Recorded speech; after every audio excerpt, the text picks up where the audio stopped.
Radharani is now feeling the epitome of, can you even imagine?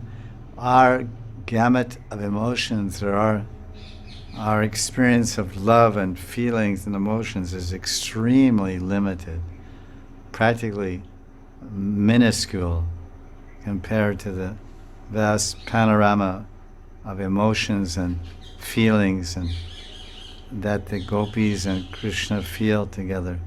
So Radharani, each word is so deep and so amazing. Vidate, vidate, vidate, pratyuham kim iha bhavita hanta sharanam. We have another translation in this other book. O Lalite, Radharani is speaking to Lalita Sakhi. Krishna is now happily enjoying transcendental lila in Mathura. Without me, Krishna is very happy.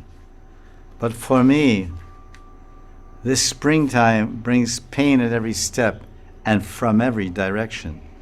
Alas, Hanta Hanta, my enemy, my Vairini, the impossible hope that maybe Krishna will return has become a great obstacle.